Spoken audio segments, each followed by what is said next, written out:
Hörmətli izləyicilər, əgər siz də pensiyaların artmasını və pensiya yaşının azaldılmasını istəyirsinizsə, videonu bəyənib paylaşaraq dəstək ola bilərsiniz.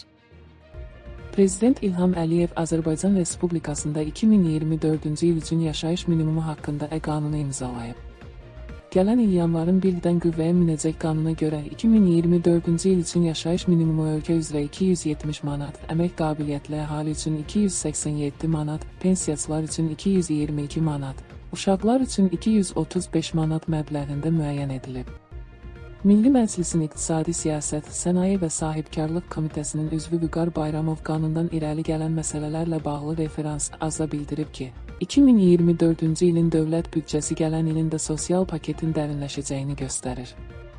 Millət vəkilinin sözlərinə görə büdcə xərclərin 45, cari xərclərin 70% sosial yönümlü olacaq. Bu o deməkdir ki, sosial istiqamətdə ayrılan vəsaitlərin həcmində artımlar olacaq. Ehtiyac meyarının və yaşayış minimumunun artırılması ilə bağlı qərarın verilməsi həm də sosial yardımla təmin olunan vətəndaşların büdcədən daha çox vəsait almasına gətirib çıxaracaq.